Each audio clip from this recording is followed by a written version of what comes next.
the official and best one to get it from.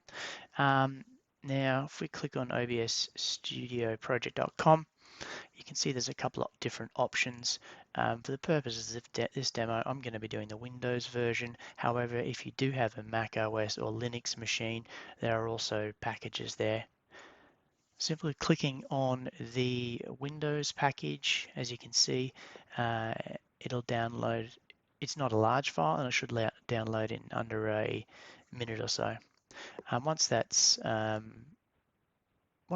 downloaded, simply open the file and follow the wizard. The wizard itself is very simple, and it's simply next, essentially. And once it's up and running, you should have something like this. And the most important thing you need to do when you first install OBS Studio is set up the environment settings. So I'm simply going to click on Settings down the bottom bottom right-hand side, and move through the menu system on the left here. Now the first section is the general area.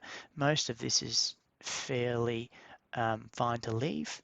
Well, the most important areas are the streaming, output, and further down. So I'm going to go through here.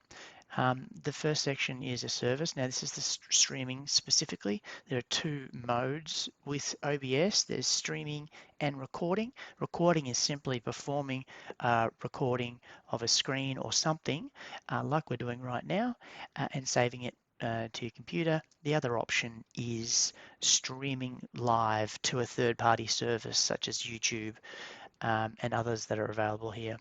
So this is the streaming service section set up. So if you want to stream to YouTube, there are other options, but if you want to stream to YouTube, you simply select YouTube, you connect with your account and select your channel. Alternatively, you can use a stream key. Either of them are fine, but this is the area you'd need to set up if you would like to stream. In regards to the next section, which is output, if you need to, or what you want to set here, and really it depends on the type of machine you got, but if with the bit rate itself, I would suggest at least 2500. If you have a fairly decent machine, something like 5000 would be better. Obviously the higher the better, but it does put a fair bit of load on your machine.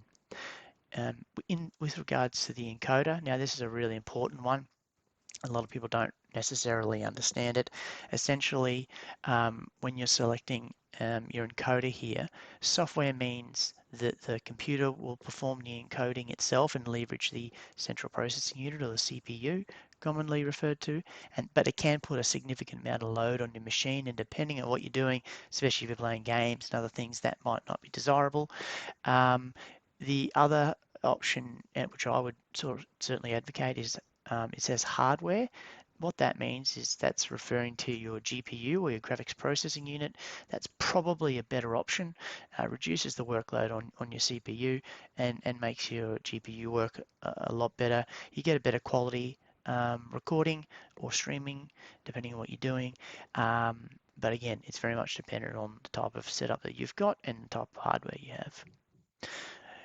In regards to the audio bitrate, I'd start at least 160. You can definitely go higher, but if you're starting out, go with 160. The next section is recording. When you're recording, you need to specify location. Anywhere on your computer's hard drive, just make sure you've got enough space. Depending on the file size, it can be decent size too. In regards to the recording quality, I would typically go this option, so a large file size would be the preferred option. You can choose anything, but the higher the quality, the larger the file. The recording format, I would go MP4. There are a number of options, but if you're doing uploading to YouTube and other services like that, MP4 is the best format. Again, similar to the conversation or discussion we had above, the encoder is very much dependent on the type of work you're doing and the type of hardware you've got. But if you're simply doing a screen recording like this and you've got a GPU in your machine, specify hardware. The next section is more related to audio. The sample rate, I'd set it to 48 kilohertz. And then depending on the type of hardware you got again, you need to select the um, the mic and audio input.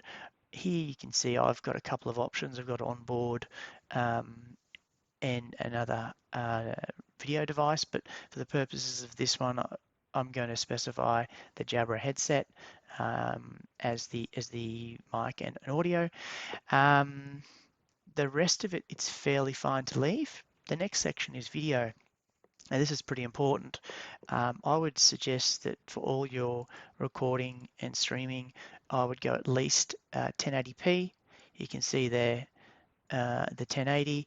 You can go high, you can go lower, but if you're starting out, I would specify 1080p for both of them. In regards to the frames per second, you'd want to start off at a minimum of sort of 30 frames per second. The higher frames per second, the better quality images you're going to get. But yeah, start off with 30, and if your machine, and do some testing, if your machine can handle it, move along to 60. They're the key areas that I would look at when starting off with OBS Studio. The rest of this stuff here in advanced, I would leave for now. My suggestion is just do some testing. I'm going to save those changes. Do some testing on your own system, see how it performs, and then tweak accordingly. You're never going to know how it's going to perform straight away, and it really depends on what you're doing, whether you're playing games, whether you're doing streaming, whether you're recording a session like we are here. Now, if you found this video helpful in any way, shape or form, please hit the subscribe button and bell icon to ensure you are notified of future videos on this channel. Thank you very much. Have a great day.